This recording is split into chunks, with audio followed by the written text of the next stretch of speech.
മുൻ MLA-യും KTDC ചെയർമാനുമായ PK ശശിയെ പാർട്ടിക്കുള്ളിൽ നിന്ന് പുറത്താക്കണമെന്ന ആവശ്യം ശക്തമാകുന്നു. ശശി വർഗവഞ്ചകനാണെന്നും ഇനിയും പാർട്ടിയിൽ വെച്ചു പൊറുപ്പിക്കുന്നത് പ്രസ്ഥാനത്തിന് വലിയ ദോഷം ചെയ്യുമെന്നും രൂക്ഷ വിമർശനം ഉയർന്നു. പാലക്കാട് ജില്ലാ കമ്മിറ്റിയിൽ ശശിക്കെതിരെ രൂക്ഷ വിമർശനമാണ് ഉയർന്നത്. ഇക്ബാൽ അറക്കൽ വിശദാംശങ്ങളുമായി ചേരുകയാണ്. ഇക്ബാൽ, ഏത് തരത്തിലാണ് PK ശശിക്കെതിരെ ഇന്ന് കമ്മിറ്റിയിൽ വിമർശനം ഉയർന്നത്? ഈ സാമ്പത്തിക ക്രമക്കേടുമായി ബന്ധപ്പെട്ടുള്ള പരാതിയെ തുടർന്നാണ് CPM-ന്റെ പാലക്കാട് ജില്ലാ കമ്മിറ്റി അംഗമായിരുന്ന PK ശശിയെ പിന്നീട് ബ്രാഞ്ച് കമ്മിറ്റിയിലേക്ക് CPM തരം താഴ്ത്തിയത്. KTDC ചെയർമാൻ സ്ഥാനത്ത് ഉൾപ്പെടെ PK ശശിയെ മാറ്റണമെന്നൊരു ആവശ്യം നിലനിന്നിരുന്നു. പക്ഷേ KTDC ചെയർമാൻ സ്ഥാനത്ത് മാത്രം PK ശശിയെ തുടർന്നു പോകാൻ അനുവാദം നൽകുകയും ചെയ്തു.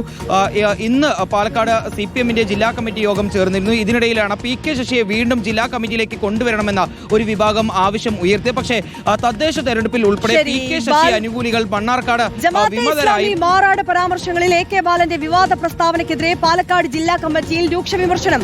AK ബാലൻ വാ തുറന്നാൽ പാർട്ടിയുടെ വോട്ട് ചോരുമെന്നും അനാവശ്യ പ്രസ്താവനകൾ നടത്തി പാർട്ടിയെ പ്രതിസന്ധിയിലാക്കരുതെന്നും യോഗത്തിൽ വിമർശനമുയർന്നു. പ്രത്യേക ചുമതലകളൊന്നുമില്ലാത്ത ബാലൻ എന്തിനാണ് മാധ്യമങ്ങളെ കാണുന്നതെന്നും തെരഞ്ഞെടുപ്പ് സമയത്ത് ഇത്തരം പരാമർശങ്ങൾ ഒഴിവാക്കണമെന്നും ജില്ലാ കമ്മിറ്റി അംഗങ്ങൾ പറഞ്ഞു.